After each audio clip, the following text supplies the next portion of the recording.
Welcome, one and all, to Pacific414 episode review. I'm your host, Mike, and in this episode, I'm going to be reviewing 2 episodes of Hawkeye. Episode 1, Never Meet Your Heroes, and Episode 2, Hide and Seek. Why am I doing 2 reviews of the series instead of doing them each individually? Well, that's what happens when you start recording the episode reviews and they're just not working out.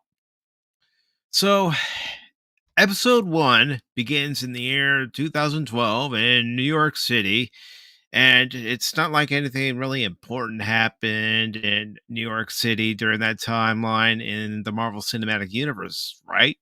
Nothing really happened. There wasn't an alien invasion, there wasn't somebody trying to make us all bow to him because, he's Loki. No. There wasn't anything like that, was there? No. So, episode 1, Never Meet Your Heroes, begins back in 2012, like I said, during the invasion by the Chitauri. But before the invasion even starts, we meet young Kate Bishop, and she's at her New York West Side apartment, and her parents are arguing. Her father Derek, her mother Eleanor, they're arguing because they're they're having financial difficulties. And because of their financial difficulties, they have to sell their penthouse.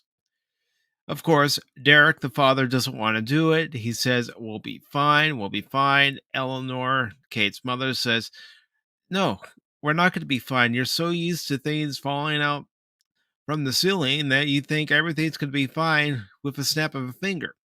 And of course, young Kate Bishop is overhearing her parents arguing from her upstairs bedroom because she can hear it through her vents. And she's eavesdropping by listening to the argument through the air vent in a room because she's climbed onto her dresser. The only thing that alerts her parents to the fact that Kate is actually listening is the thump of a toy that falls from the dresser and hits the floor. So her parents tell her, it's not nice to eavesdrop. Her father even comes into her room and says, "Did you hear everything?" And of course, Kate heard everything.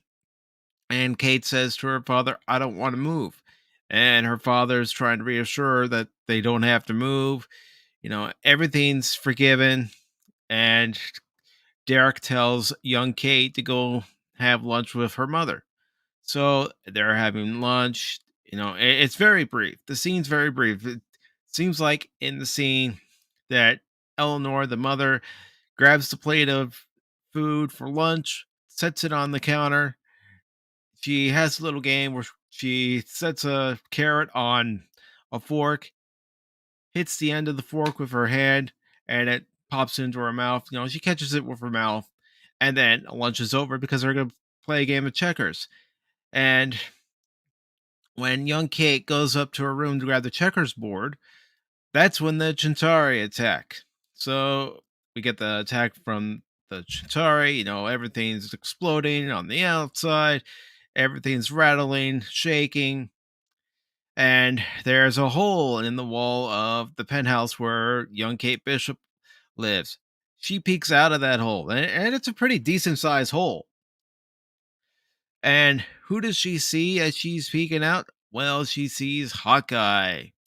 And Hawkeye is taking care of several Chitauri at once. There's even a Chitauri headed toward Kate, and Hawkeye takes care of him.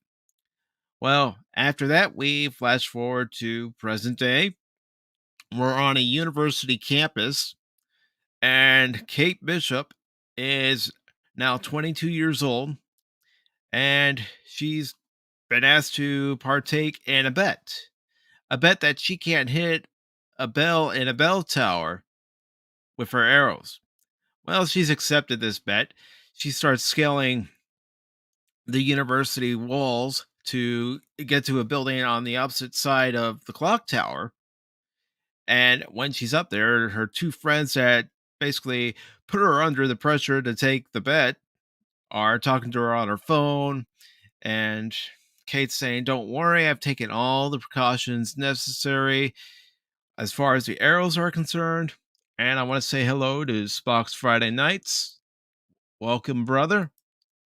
Glad to see you here.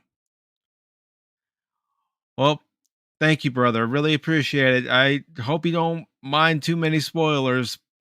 I'll try to keep them at a minimum for anybody who hasn't seen them. But thank you for stopping by. And I also want to thank Alan Copeland for stopping by as well. I really appreciate that. But, anyways, Kate reassures her friends that everything's going to be fine. You know, she's taking every precaution necessary to make sure that the bell isn't going to be damaged. She hopes, because that's what she says. She hopes. And before I continue, I am going to go ahead and say hello to Tim's Talk. Welcome, Tim's Talk. Hail to you, brother. Hail to you. So, Kate fires one arrow, and these arrows have a tennis ball at the end of them. And the first arrow ends up hitting the bell. No harm done. No harm, no foul. The second one, however, she decides to put a weight at the end of the tennis ball, of the bow and arrow. And you guessed it. She not only fires the arrow, it not only soars up into the air, it hits the bell tower, not from the bell tower itself, but from the rope dangling underneath, wraps itself around, and just the weight of the arrow itself. Well, basically, Kate's mom has to pay for a new bell tower. So we get to Clint and his family, minus his wife, Flora. And I'm just going to check the chat here real quick. Hell. But we flash forward.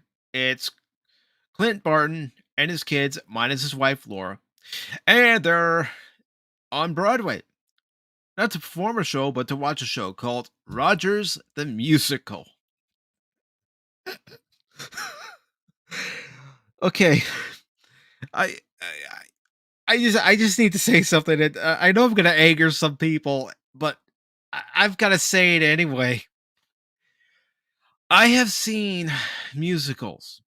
I have seen some very good musicals. I'll admit that.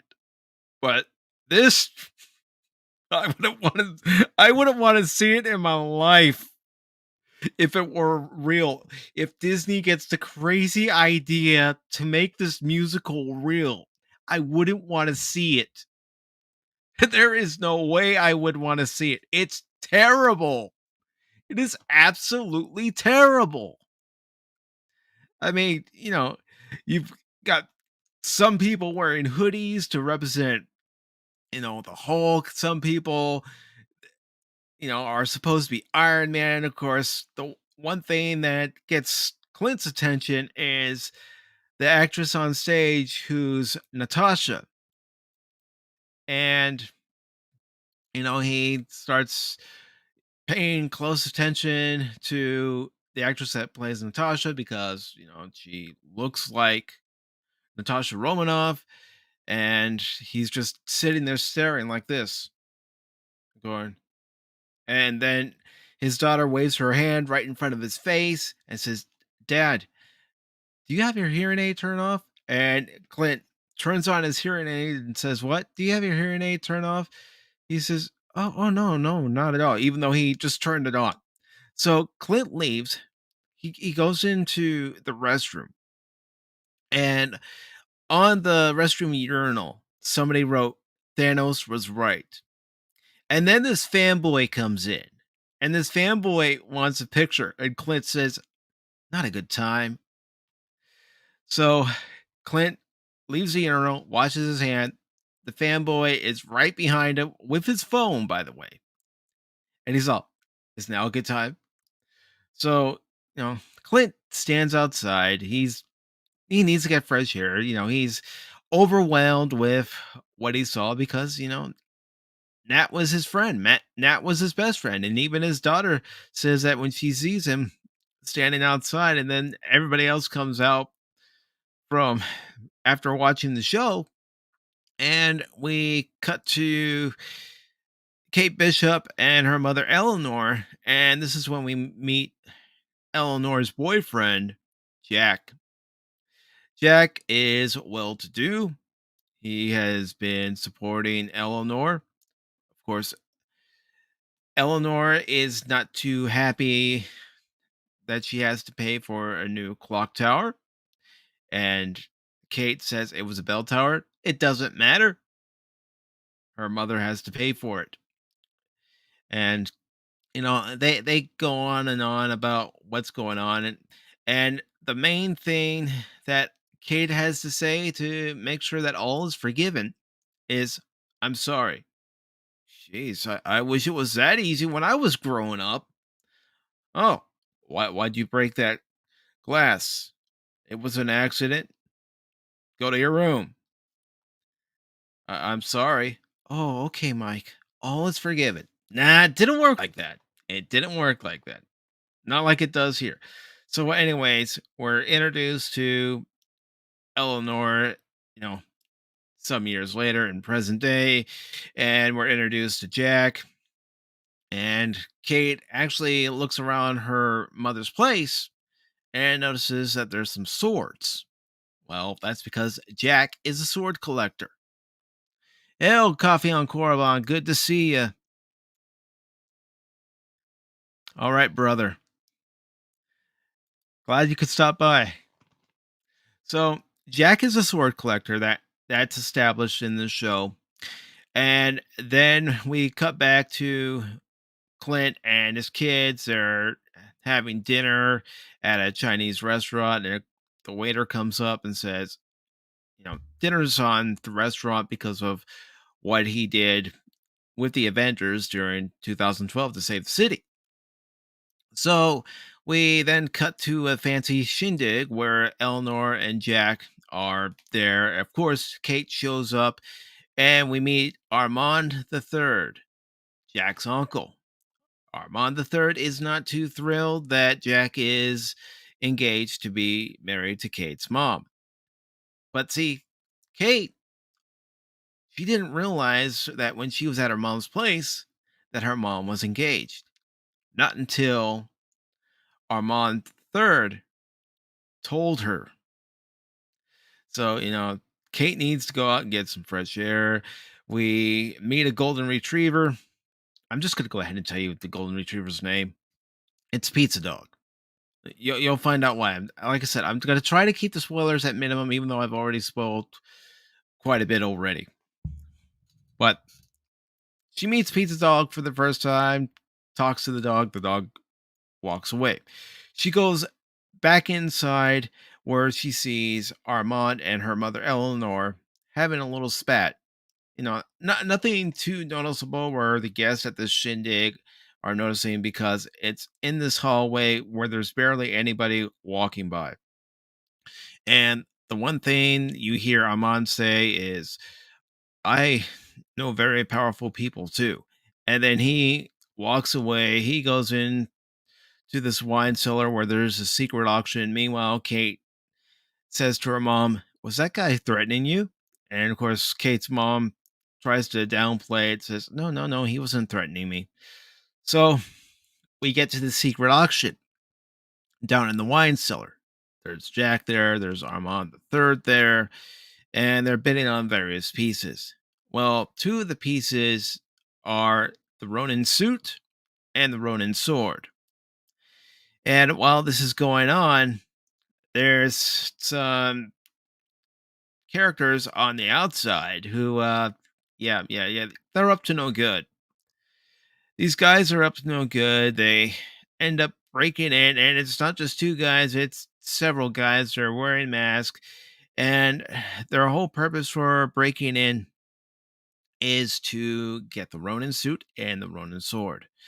Kate ends up fighting these guys off, and I'm not going to tell you how she fights them off because I want to keep that part to a minimum, or at least, you know, as minimum as I can. Because, like I said, I've already spoiled quite a bit already.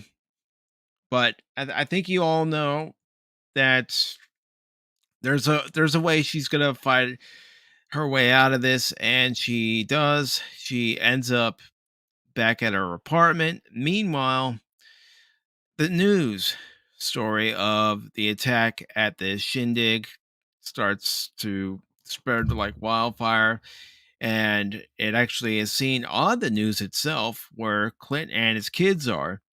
And they mention the attack, and they also mention the Ronin suit.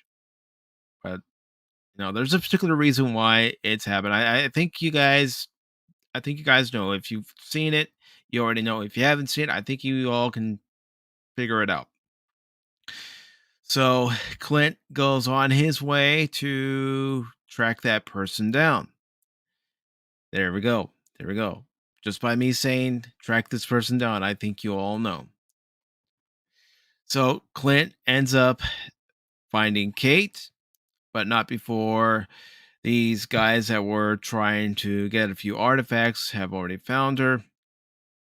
And when Clint and Kate are trying to talk with one another, not really. Clint's more upset about the fact that she has the suit, especially when he finds out that she's just a kid.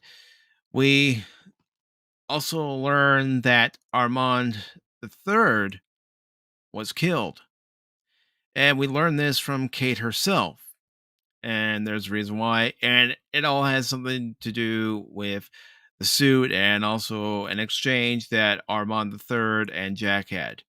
So now we move on to episode 2.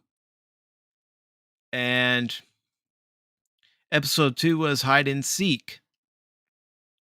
And in hide and seek, well, it's basically Clint and Kate trying to stay on the download. Clint's trying to locate the suit because he goes back to the scene of the crime and the suit isn't there. Like I said, I've already given away. You pretty much know by now who had the suit. But when Clint goes back, it's not there. And the way he manages to get in is by disguising himself as a New York City firefighter. So he goes in, looks around, he doesn't see it. He talks to Kate. Kate and him have to go to the pharmacy because they suffered some injuries after episode 1, and they have to find a place to hide out. They do have a place where they go. It's Kate's aunt's house that's on the Upper East Side of New York.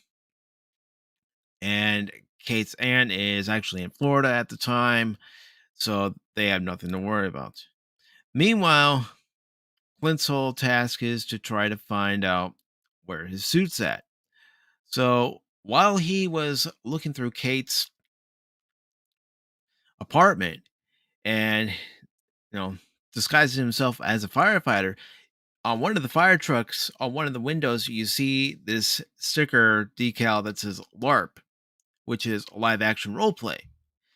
And he also finds out by searching through Instagram that somebody has his suit and that somebody is at this LARP. So he ends up going to this LARP and he just wants to go up to the guy and say, "Hey, give me the suit." But of course, that's not the rules. The rules are you have to sign up, you have to tell them what organization you're a part of because there's firefighters and police officers at this LARP, and they're just trying to have some weekend fun. Clint doesn't want to do any of that, but eventually Clint is permitted to participate, but he has to put on his armaments, his costume. He goes through, gets up to the guy. Of course, some people are criticizing him because a few of their rituals he does not participate in because Clint wants to get the suit back. That's all Clint cares about. It's getting the suit back, especially with the news of Ronan being back, spreading all throughout New York City, and more than likely the rest of the world has already found out by that time. But Clint makes his way through the role players and gets up to the guy who's wearing the Ronin suit. And this guy wearing the Ronin suit says, "Listen, we've got to have a duel in order for me to give you the suit." So this guy's name, we find out his name is Grills. And he and Clint go through the mock fight, the role playing fight. Clint gets his suit back. And in the meantime, Clint is also, you know, keeping in contact with his wife, Laura, letting her know what's going on. And we have Kate, who is, you know, concerned about Clint. She's concerned about her mother, but she's also very suspicious of Jack because there's a moment where Kate and Jack are fencing, and Jack's, saying, "I'm no good. I'm no good." But she goes to make a move with her sword, and he's able to block it perfectly. And she even brings this up to Clint when they're talking how, you know, it, it was blocked perfectly, and she's very suspicious of Jack because Jack doesn't seem to be the kind of person that you can trust. And there was also a scene back in episode 1 where Jack is talking to Armand, and they're bidding on the Ronin sword. And Armand says to him, "You don't have enough money to buy this. You don't have $4,000." And Jack just looks at him and says, "I will when I inherit it." And he then tells Armand to stay quiet, you old goat. But get back to episode 2, you know, Kate has that incident. Her mother still isn't very pleased with Kate's behavior, how she's acting, especially later on in the episode when Clint's at the LARP and Kate's at her mom's office where she also works. And her mom, is suspicious of the fact that Kate's apartment was set on fire and that Kate also has some cuts and bruises. So, what ends up happening there is Clint decides, okay, now I have the suit. Now it's time to set myself up to be kidnapped by these guys that are going after him, the tracksuit mafia. So he allows himself to be kidnapped. And by allowing himself to be kidnapped, he is taken to their hideout. But what these guys don't know is that Kate and Clint exchanged their phone numbers, even though Clint says, "Don't call me. Only in emergencies, but don't just come up and call me." So then what ends up happening is Kate tries to contact Clint. She can't get a hold of Clint. So she tries to call him again. And one of the tracksuit mafia guys answers. And she says, "Yeah, can I speak to Clint?" And the guy says, "He's busy." So she ends up using a tracking app and manages to track down this hideout. And she gets to the hideout and gets on the roof. And it's a skylight that she's able to, oh, excuse me, One moment. One moment. One moment.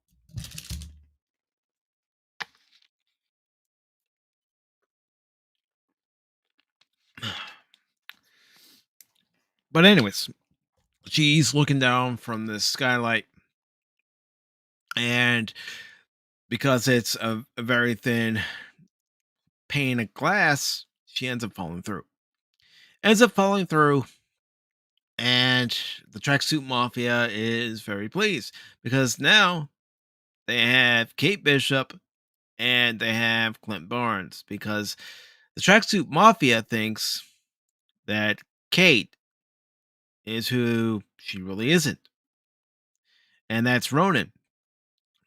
So we get to the end of the episode and we meet the person who is after them, and this person's name is Maya, and that's where the episode cuts. And the reason why I was going through this so quickly is because, one, I don't want to give away too much, even though I've already given away enough. I've given away plenty already. But two, I am trying to cut down my reviews a little bit so people don't have to sit through a whole hour of me giving these reviews. So I'm trying to give you, you know, as much information as you need. Now, of course, I'm open for suggestions and everything. So if you have any suggestions, or heck, you want to join me on a Pacific414 episode review and talk about Hawkeye if you've seen it and give your take, well, let me know. I have an open door policy. If you want to come on and converse with me, have some discourse about Hawkeye, we can do it. But anyways, after watching these first two episodes, I was thinking there's a missed opportunity here. There's an extremely big missed opportunity here. And I'm not talking about the fact that you have Kate Bishop, who is being, no, given the task of pretty much taking over Hawkeye's position, because that's what it really does seem like they're setting up. That Kate Bishop is going to take over for Clint Barnes, so Clint Barnes will hopefully not die, but be with his family. And I'm not saying it's bad, Alan Copeland, because I have watched episode 1 and episode 2 3 times already. So if I can actually sit through the show 3 times, that tells you that I don't really have, you know, one of those discovery moments where I'm going, "Oh, I hate this show. I hate this show." No, no, there's still some good things about it, but the missed opportunity I'm seeing here is having either a TV series, which probably wouldn't happen with, Scarlett Johansson's contract demands, but having a movie where you have Black Widow and Hawkeye, Clint Barnes, and you have him meet at Budapest. We always heard about that, but we haven't seen it. Or, during that 5-year period during the snap, we see Clint going through city upon city as Ronin, and we, get a build up toward what we're seeing now. That's all I'm saying. There's a missed opportunity. Do I think this show is woke? It it certainly has potential to be woke. I'm not gonna lie. It certainly has a lot of potential to be woke, especially if they really start hammering down the fact that Kate is better than Clint Barnes in every single way, when the truth is she should be his equal and she should be able to learn from Clint. And he can actually learn from her. But, this series, I think they should have just put it on the back burner and concentrated on a Natasha Romanoff Black Widow, Clint Barton Hawkeye movie, and I think it would have been great. Now, I do think that if you had Hawkeye by himself, and then later on, before the series ends, he meets Kate Bishop, yeah, that would be a nice setup for a season two. A season two where he finds out a little bit about her. She, of course, knows everything about him, and he's watching her skills and wants to help her improve on those skills. But I really do think that there was an opportunity to have a Hawkeye Black Widow movie, and they decided not to take it. Black Widow wasn't a good movie. I think it would have been better, and this is the last time I'm saying it, if it was Black Widow and Hawkeye, or Hawkeye and Black Widow, or call it Marvel's Budapest. And it's about Natasha and Clint. Now, you might be wondering, have you watched episode 3? I have, and I plan to do my live review of episode 3 tomorrow before I go on to the Star Wars Guys channel for Tuesday Night Trek, and we're going to be talking about Star Trek 5 tomorrow at 9 o'clock Eastern. So, having watched episode 3, I'm not going to say what I thought about episode 3 tonight. I'll say it tomorrow. But I am going to say I am sticking with the series. Not because there's only 6 episodes for this series, but because I want to see if there's anything that really makes me go, you know, maybe I was a little too harsh on this series for some of the directions they took. Maybe I should have just waited till all 6 episodes aired and then decided to give my overall thoughts, impressions, and review on the series. But that's not how I'm choosing to do it. I'm choosing to give you my review of episodes 1 and 2, especially since episode 1 and 2 were released the same day, 2 weeks ago now. So, all I've got to say is if I'm going to give episode 1 best out of 5 stars, I'm going to give it 2.5. You know what other series I gave a 2.5 rating after its first episode? Chucky. I ended up giving Chucky a 2.5 star rating. And what ended up happening, I actually ended up enjoying the series, especially after all its 8 episodes aired. If you don't believe me, go watch those episode reviews. Even watch the live reviews, watch my reaction, hear my reaction. I don't go too crazy in those reactions, I'll admit that, but watch those reviews. And as far as episode 2 was, there were some things that piqued my interest. I wanted to learn more about Clint's engagement with the Tracksuit Mafia other than the disposition that we were given in this episode. I actually wanted to see his encounters with them. And that's why I'm saying there should have been a Black Widow and Hawkeye movie. I wanted to see something like that.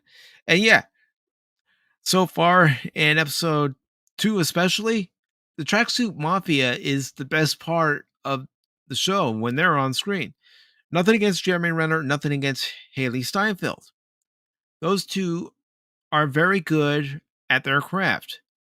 The first movie I ever saw Hailee Steinfeld in was the remake of True Grit. She was very good in that, and any movie I've seen her in since, and the last one before Hawkeye, started airing, was actually Bumblebee. She's a very good actress. Same with Jeremy Renner. Very good actor. Very good actor. But I feel like their talents are being wasted.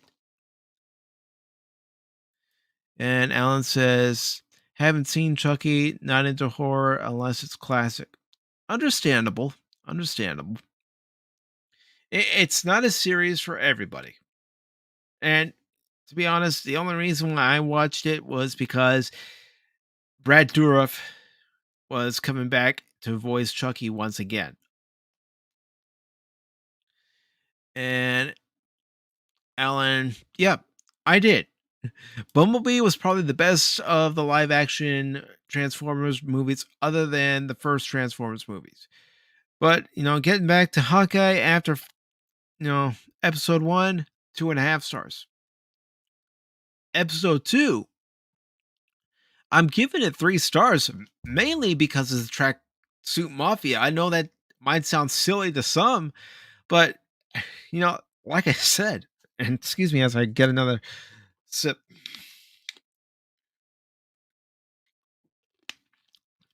But like I said, when they're on screen, you enjoy their performance. They may be the buffoon bad guys, but that's what makes it great. That's why, you know, I don't want to lose hope on this series quite yet, even though I will admit I am burned out on Marvel. I will admit that. I'm not gonna deny that. I've said that before. I'm burned out on Marvel.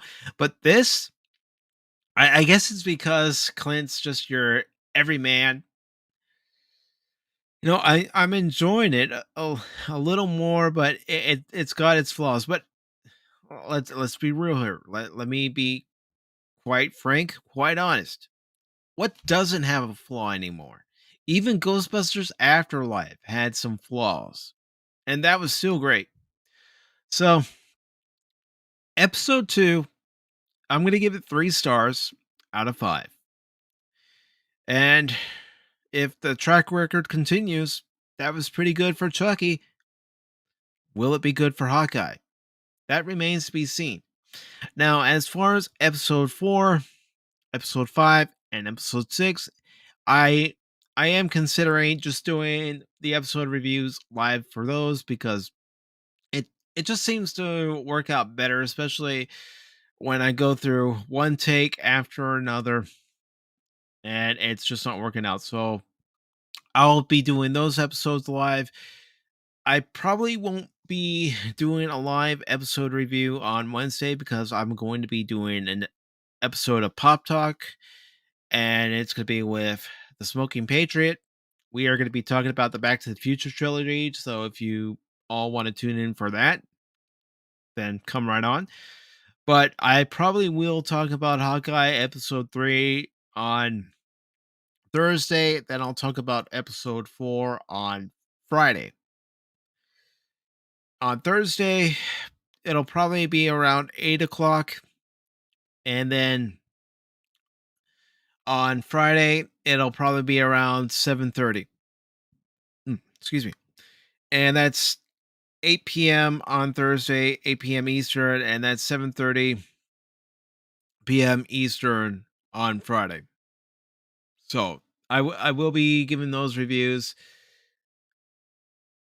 and I'm gonna go ahead and look at your responses. Yes, Bumblebee was the best since the first Michael Bay film. Alan, you said you agree. Love Back to the Future. Alan, if you would like to be a part of the discussion on Wednesday, because that episode of Pop Talk will be starting at 9, you're more than welcome to come on.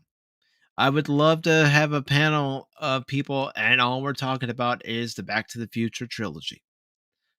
Because I was telling Patriot, some of you also know him as Common Sense America, the other day that, one of my ideas for Pop Talk, other than, talking about pop culture news each and every week, was picking a movie, you know, a, a movie that everybody knows, a movie that everybody loves, and just gushing over it. You know, even if it, is so bad it's good, let's gush over it. So that's what's going to be happening on this channel. And as far as other Pacific 4 and 4 episode review as well, you've already heard me talk about Thursday. You've already heard me talk about Friday. Next week, I will probably have an episode review on Thursday as well. And then the following week, which of course is Christmas, I might actually skip that week and do it after Christmas, just because everybody's going to be, getting ready for the Christmas holiday. And, you know, I want everybody to still have time. All right, brother. All right. But I'm going to let you know. I'm going to let Spock know. I'm going to let Tim know. I'm going to let Coffee and Korriban know. If you guys are watching this on the replay, anytime you want to come on, I've got an open door policy for you guys. So just, let me know. You can find me on Twitter. You can find me on Discord. And, just let me know. Or even on here, let me know. And if you guys are the ones here, well, I will share the link. And as far as getting back to Hawkeye, yes, 3 stars. Some things could be better. It could be worse. It could be worse. It's not terrible. If it was terrible, I probably would have started this review ranting and raving and cursing. But I'm not. Hey, Darius. Glad to see you here, brother. Always nice to see you. Hope you're doing well this Monday, brother. But, you know, Hawkeye, episode 2, 3 stars. Episode 1, 2.5 stars. But like I said, just like with Chucky, I gave episode 1 of Chucky 2.5 stars, and I ended up liking that series by the end of it. Will that happen for Hawkeye? Well, I guess I'm just gonna have to wait and find out, right? And I want to say hello to Green Lantern 345. Hell to you, brother. Good to see all of you here tonight. Good to see all of you. But yeah, I mean, would I recommend anybody checking it out to make up their own mind? Of course. Check it out. Make up your own mind. Don't go by what I say. Don't go by, you know, what some random guy like me who's just talking in front of a microphone is saying. Make your own judgment. If you watch it and you like it, well then good. Good. There's something out there for everyone. Just because I'm not that impressed after episode 1 and, episode 2 actually gets a 3-star rating from me, doesn't mean that you're going to feel the same. You might actually sit down, watch, the first 3 episodes that are on Disney Plus, and yes, yes, yes, I am fully aware of, the Gina Carano thing, and a lot of people cancel their Disney Plus subscription because of it. But if you think, I don't really care what Pacific says about the series. I want to give it a chance. Then give it a chance. I'm not here to make enemies. I know there are going to be people who don't like my content regardless. But all I'm saying is go in with your mind, go in for yourself, watch the series. If you like it, well, more power to you. If you don't like it, you know, say you don't like it. You don't have to hide it. You don't have to, try to sugarcoat how you feel. If you don't like it, that's fine. There are movies that people like that I don't care for. TV shows that people like that I don't care for. That's fine. Because I don't have to watch those shows. I don't have to watch those movies. And you don't have to watch this if you don't want to. And Green Lantern says that he liked Hawkeye more than he thought he would. Yeah, and that's the thing. That's the thing about something like this. Each and every one of us has our own likes and our own dislikes. And you know, Green Lantern, you're saying that you liked it more than you thought you would. Well, that's how I was with Chucky. Ended up liking it more than I thought I would. And I used to watch the Child's Play movies, and go, "Oh gosh, this is bad." It's so bad it's good. So, I'm watching that series and going, I'm kind of liking it because it's one of those series where you just sit back, relax, turn your brain off. And I'm not saying that this is one of those series where you sit back, relax, and turn your brain off. I'm not saying that at all. But go in with an open mind. And in some cases, I am going to definitely say that if you go in like I did with Chucky, with low expectations, maybe that's the answer. Maybe that's the answer right there. Don't go in with such high expectations. Yeah, we all have our standards. Keep your standards, but there are certain series where if you go in with such low expectations, you might actually be surprised. Maybe not by the whole thing. There might just be one thing that surprises you, but if it's that one thing that you go, but then there was this one part. There was this one part, one scene, this one action sequence that I really enjoyed. Then do it.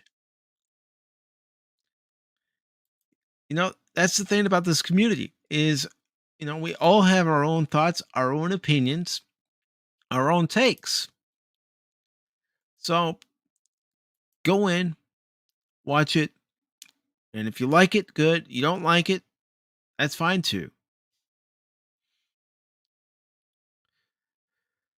Yeah, yeah. I I see what you're talking about, Green Lantern, and it is definitely shaping it up for Kate Bishop to take over for Hawkeye. I can't deny that.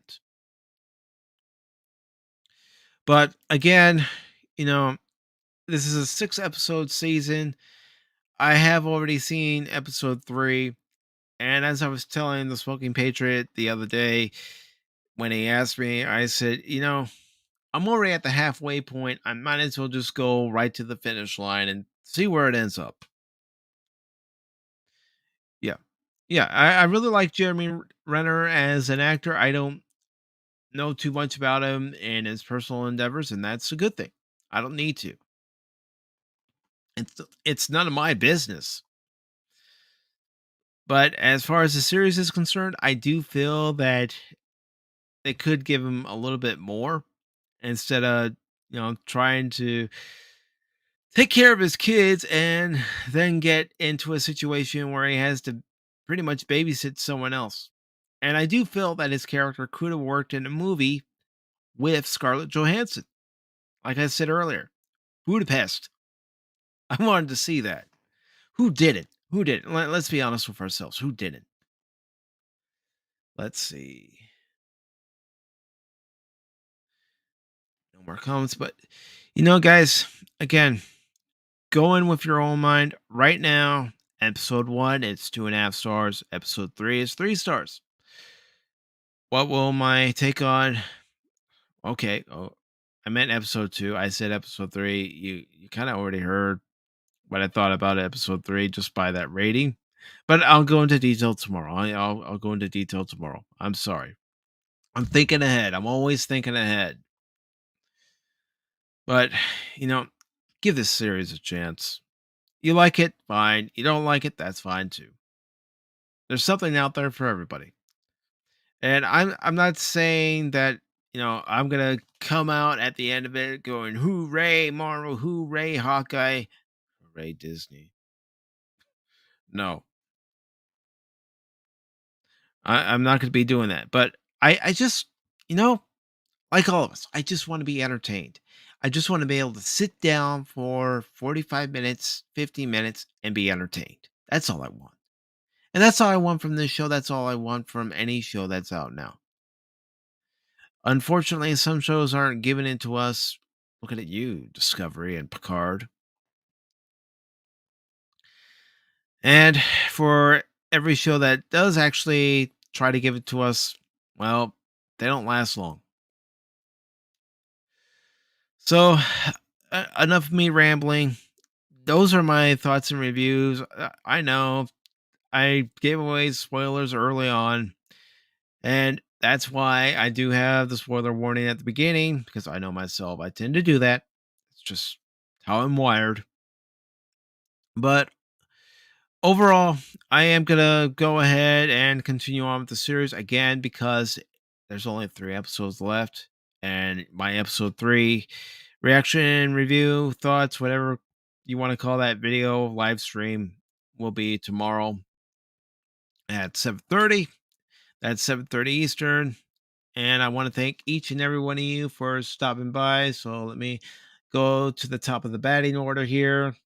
First, leading off, we had Alan Copeland. Then, batting second, we had Spock's Friday Nights. Then, batting third in the middle of the order, we had Tim's Talk. And then, after Tim's Talk, batting fourth, we had Coffee on Coralon. Then, after Coffee on Korriban, batting fifth, well, we had Darius Munchausen. And then, batting sixth, Green Lantern 345. And then, unfortunately, we had to pull some people from the stands and have them fill in the other spots in the lineup. But, no, that's my take. If you like it, cool. If you don't like it, fine. If you want to talk to me about it sometime, well, we can talk. We can talk on Twitter. We can talk on Discord. We can talk on Facebook. I'm out there. It's not hard to find me, and I will reply. I will correspond with you. So if you want to talk, then let's talk.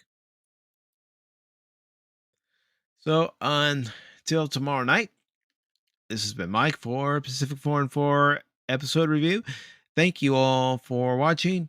And honestly, there's been something I've been thinking about trying, and said it on Thanksgiving stream I was part of on the Star Wars Guys channel.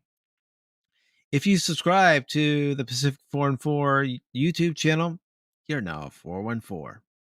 What do you guys think about that? Let me know in the comment section below or on social media. Until then, take care, everyone, and have yourselves a great rest of your Monday.